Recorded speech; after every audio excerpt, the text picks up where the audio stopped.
Have you ever walked into a place you already paid for, with every document in hand, and still been made to feel like a mistake? Damon Ellis had been traveling for 11 days straight. Chicago to Seattle, Seattle to Denver, Denver to Atlanta, and now Atlanta back to Chicago, where his daughter's school recital was supposed to start at 7 in the evening, and where, if the connection held, he would make it just in time to hear her play the opening measure of something she had practiced every night for 6 weeks. He was not thinking about the hotel when he stepped through the revolving doors of the Hargrove Grand. He was thinking about her. The lobby of the Hargrove Grand was the kind of lobby designed to remind you what you were worth the moment you entered. 40-foot ceilings, a chandelier that looked like frozen rain, black marble floors polished so bright they reflected the people walking over them. 2 bellmen stood near the entrance in dark green coats. A pianist at a white grand piano in the corner was working through something soft and European, and behind the front desk, a long expanse of pale stone lit from below, stood 3 people in charcoal uniforms. Damon noticed the room without reacting to it. He had stayed in hotels like this before, not because he enjoyed them, but because certain meetings required them. He wore grey slacks, a fitted navy sweater, and clean white running shoes. No tie, no briefcase, 1 carry-on bag with a broken zipper tab he kept meaning to replace. His laptop bag hung from one shoulder, worn at the strap from years of use. He was 38 years old, dark skin, close-cut fade, the kind of face that looked younger than his age until you studied his eyes, which held the specific fatigue of someone who had been making large decisions for a long time. He walked to the front desk. The man behind the counter was standing about 8 feet away when Damon arrived. He was 31 years old, blonde, pressed, with a name tag that read Craig. Craig finished typing something on his computer, then looked up. His eyes moved over Damon, the same way a hand moves over a surface looking for dust. Quick, habitual, practiced enough to look like nothing at all. "Checking in?" Craig asked. "Yes." Damon placed his ID and a black card on the counter. Craig glanced at the card without picking it up. "Last name?" "Ellis, Damon Ellis. I have a reservation under that name." Craig typed slowly. His fingers paused. He looked at the screen, then at Damon, then back at the screen, with the expression of someone who had found a discrepancy they were not certain how to explain. "This reservation is for the Hargrove Suite." "That's right." Craig's mouth moved slightly before his words arrived. "Sir, the Hargrove Suite is our flagship accommodation."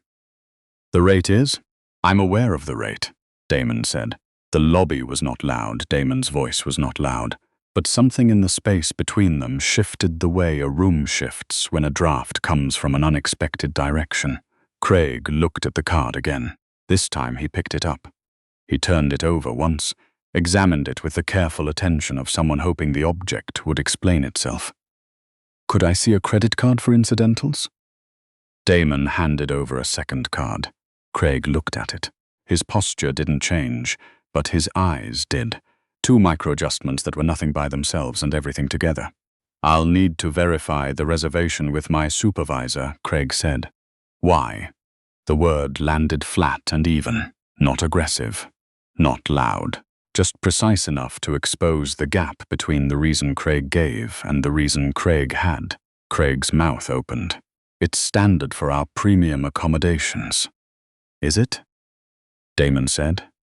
"I've stayed here twice before. I don't remember this step." A woman in her mid-50s emerged from the office behind the desk. Her name tag read Beverly Ashton, and her title, printed below her name in smaller letters, read Front Desk Manager. Beverly Ashton had worked in hospitality for 26 years.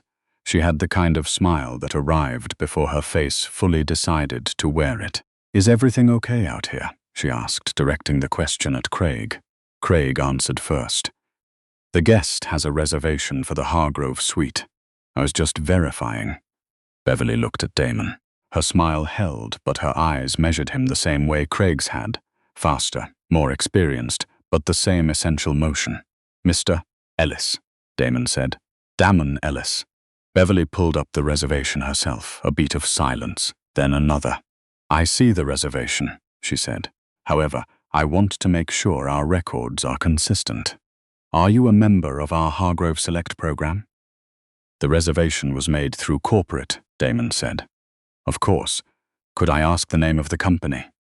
Damon looked at her, not with anger, with something slower, a stillness that had been built over years of sitting across from people who underestimated him in meeting rooms and then had to adjust. You have my reservation, you have my ID, you have my payment. He paused. I'm not sure what the company name adds to that. Beverly's smile tightened at the corners.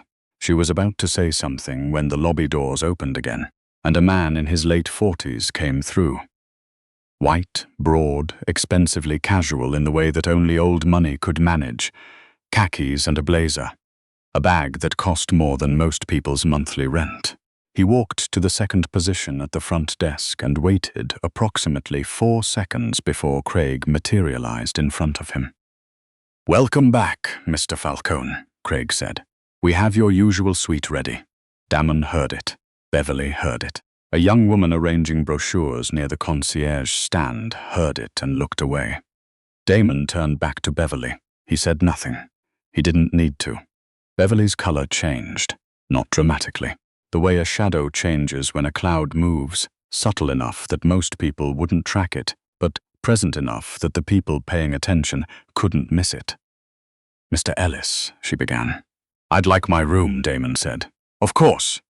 Beverly typed quickly. She reached beneath the counter and produced a key sleeve. Then she hesitated. I do want to mention that our Hargrove suite policy requires confirmation of Beverly. Damon's voice didn't rise, it compressed. I made this reservation 4 weeks ago through the corporate portal. It was confirmed twice. My payment has cleared. I have been standing at this counter for 11 minutes.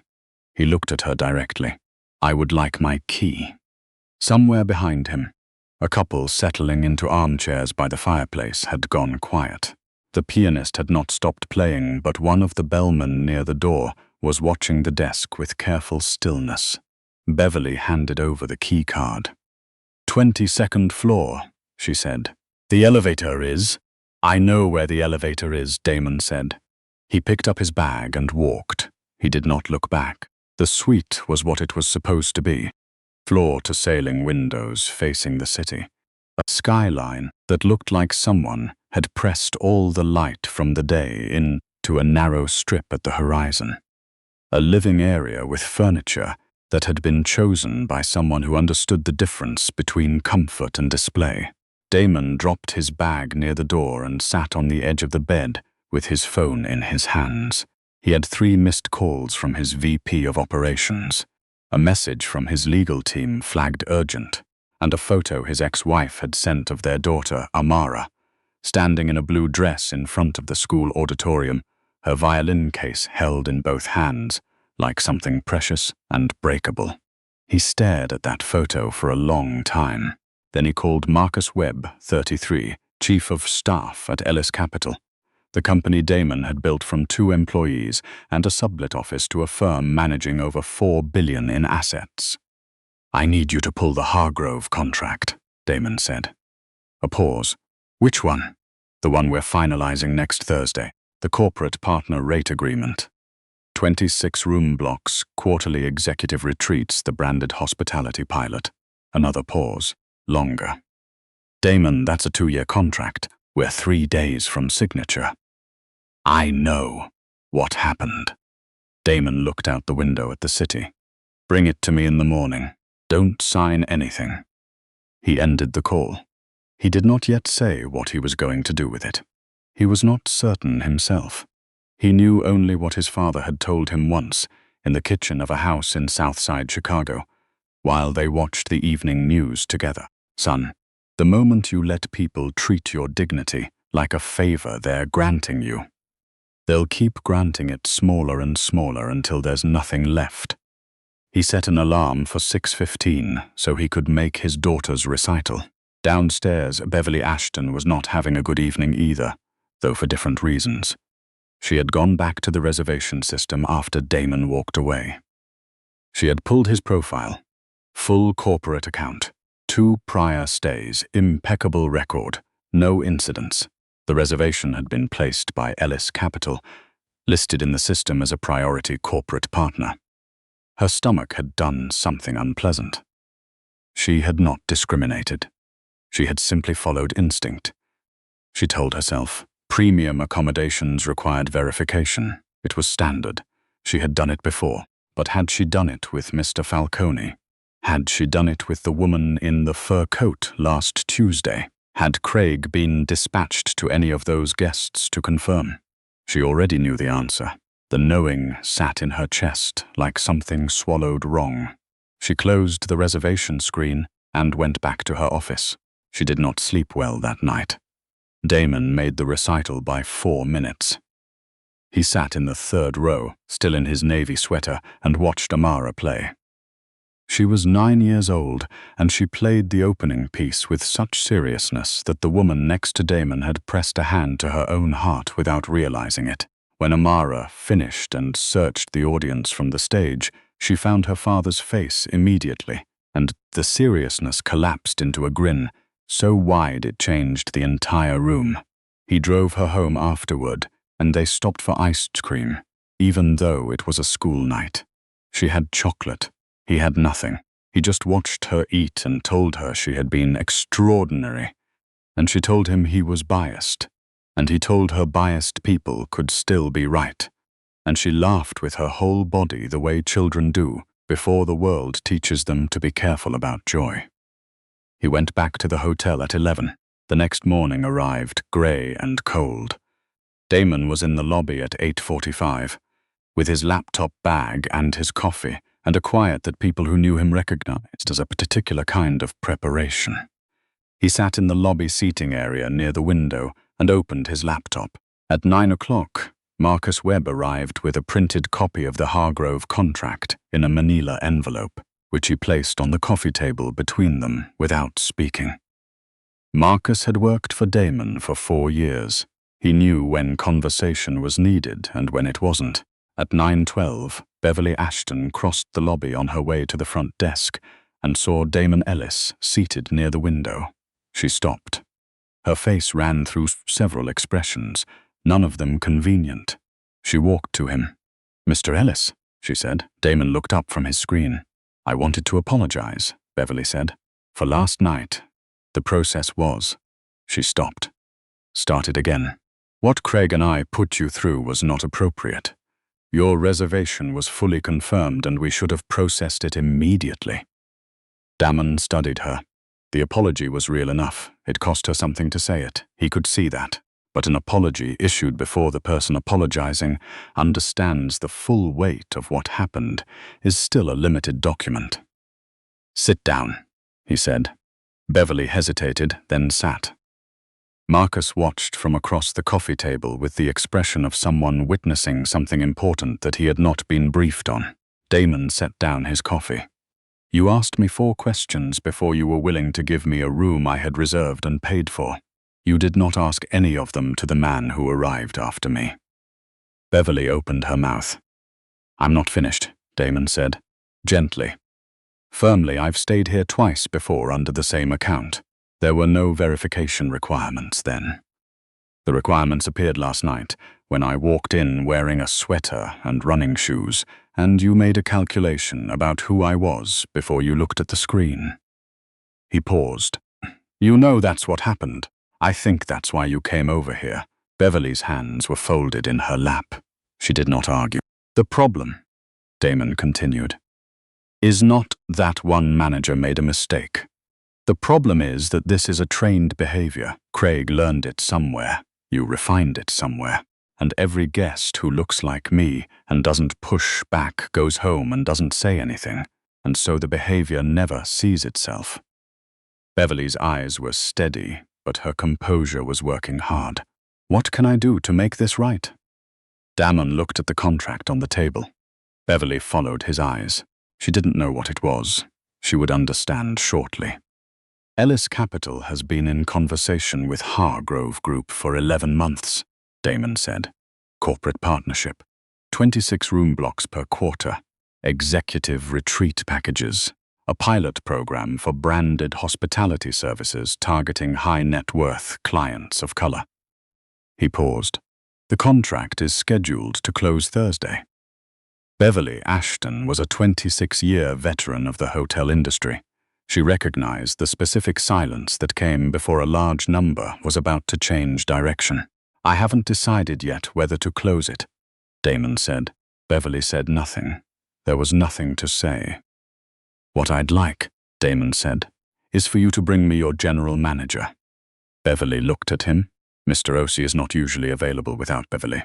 She stopped. "Please," he said. She stood and walked to the elevator without looking at the front desk. Leonard Osei arrived 12 minutes later. He was 54 years old, Ghanaian American, with a silver beard kept close to his jaw and the careful posture of a man who had spent decades translating between corporate expectations and human realities. He wore a navy suit that fit precisely. He crossed the lobby with the controlled pace of someone who already understood this conversation was not going to be small. He had seen Damon Ellis's corporate file. He had seen the contract in Beverly's briefing email, and he had seen the incident summary. Beverly had sent him from her phone on the way up in the elevator. 3 paragraphs written fast, accurate, and unflinching in a way that told Leonard she had finally decided to be honest with herself. Leonard shook Damon's hand. "Mr. Ellis," he said, "I'm Leonard Osei. I've asked Beverly to give us a moment." He sat across from Damon without fanfare. He looked at the manila envelope on the table without asking about it. "I owe you an apology on behalf of this property," Leonard said. "What you experienced last night was wrong. Not procedurally ambiguous. Wrong." Damon watched him. Leonard Osei spoke like someone who had earned the words, not someone reciting from a crisis communications script. "I'm going to tell you what I'm going to do," Leonard said, "and then I'm going to ask you what else I should do." He paused. "I've already notified HR. Beverly will go through a formal review process, not disciplinary by default, but reflective and documented. Craig will do the same. We're also going to conduct a broader audit of check-in patterns over the past 18 months. Interaction times, verification requests, suite assignments. We're going to see where the data goes." He let that settle. "Because you are almost certainly not the first." Damon said nothing for a moment. He was quiet the way he got quiet when something was actually landing. "You know that," Damon said finally. "Not a question." "Yes," Leonard said. "I suspect it very much." Marcus shifted in his seat. He had arrived this morning expecting a contract review, maybe a renegotiation, possibly a cancellation. He had not expected this. A woman sat down in the armchairs 10 feet away. She was in her early 60s, professional, reading something on a tablet. She glanced toward the 2 men briefly, then returned to her screen, though her posture suggested she was listening. Damon looked at Leonard. "Why are you telling me this?" Leonard's answer came without hesitation. "Because you stayed, you didn't leave the lobby last night and send a letter from your attorney. You took your room. You came back. You're sitting here." He paused. "People who are trying to understand something stay. People who are only angry leave." Damon was quiet again. The lobby moved around them. A bellman with luggage, a family checking out, Craig at the front desk assisting a guest, unaware of the conversation happening 15 feet away. "Do you know what the worst part was?" Damon said. Leonard waited. "It wasn't Craig. I expect Craig. It was the moment I saw how fast he moved when the other man came in. How naturally, how without any thought." Damon's voice stayed level. "That's not hatred, that's habit, and habit is harder to fix because nobody thinks they're doing it." Leonard nodded slowly. "That is exactly the problem. The pilot program we were building," Damon said, "was designed to help hotels like this one attract and retain high-value clients from underrepresented communities. The pitch was simple. You're leaving money on the table because you're making people feel like guests at someone else's party." He looked out the window at the grey morning. Last night was the best case study I've ever had for why that program needs to exist. He reached out and put his hand on the manila envelope. I'm not tearing this up, he said, but I'm changing the terms. He looked at Leonard. I want the audit built into the contract, not a recommendation. A requirement. Quarterly review of check-in data, flagged by race where self-identified. I want a dedicated point of contact on your side who reports directly to you, not to the marketing team, not to corporate hospitality. And I want the pilot program to include a training module built from actual incidents. He paused. Including this one. Leonard considered it. A lesser man would have flinched at the conditions or looked for room to negotiate them down. Leonard said, send me the revised language. If it's legally sound, I'll sign it before Thursday. Marcus had his laptop open. He was already typing. Craig, at the front desk, watched from across the lobby without understanding what he was watching. He saw his manager, Leonard, talking to a man in a navy sweater and running shoes with what appeared to be a contract between them. He saw Beverly return from the elevator and stand near the office door rather than the desk. He saw something in the room that had the shape of consequences, though he couldn't yet name what those consequences were. He would learn by end of business. The woman in the armchair who had continued pretending to read her tablet set it down when Leonard and Damon shook hands. She was Dr. Helena Voss, 61, a professor of organizational ethics at Northwestern in Chicago for a conference. She had heard most of the conversation, not because she was eavesdropping, but because it was that kind of moment, the kind where the space becomes small and the words become large and you would have had to actively work to not hear it. She walked toward them. As Leonard was standing, "Forgive me," she said to Damon. "I wasn't trying to listen. I just couldn't stop." Damon looked at her. "I teach this," she said. "Exactly this. What you just said about habit versus hatred. I've been writing about it for 9 years." She hesitated. "Would you be willing to speak to my graduate seminar?" "Not as a case study, as a person." Damon looked at her for a moment. Then he said, "Send me the date." She took out a card. He took it. Leonard excused himself. He had a hotel to straighten out and a conversation with Beverly Ashton that he had been putting off for too long and was now finally going to have properly. Marcus closed his laptop and looked at Damon. "Do you want to go over the revised terms?" "Later," Damon said. "Okay." Marcus paused. "How are you doing?" Damon looked at his phone. The photo of Amara in her blue dress was still on the screen. "I made the recital," he said. Marcus smiled. "Yeah, by 4 minutes. That counts." "I know," Damon said. "That's what I told her." He picked up his coffee, which had gone cold, and drank the rest of it anyway. Then he stood, gathered his laptop bag, and walked back toward the elevator. He passed the front desk without stopping. Craig was assisting a guest with checkout, his back partially turned. Damon did not try to catch his eye. He was not interested in the satisfaction of being seen. He had already been seen, by the people who mattered, and by the record that Marcus was now drafting on a laptop, in the lobby of a hotel that was, as of this morning, going to have to understand itself differently. The elevator arrived. Damon stepped in. The doors closed. Outside the windows of the Hargrove Grand, Chicago was doing what Chicago did in October, going grey and cold and still magnificent. The lake a flat silver line at the edge of the city, indifferent and enormous and permanent in the way that large bodies of water always are, as if they were here before all of it and would be hereafter. Upstairs, in the room he had earned and almost been denied, Damon Ellis packed his bag, replaced the broken zipper carry-on in his mental list of things to do, and thought about his daughter's face when she found him in the 3rd row. Some things you fight for because they belong to you, and some things you fight for because they belong to everyone who comes after you and hasn't learned yet that they have to fight. He had been both of those people. He still was. The flight home was quiet, and that was enough.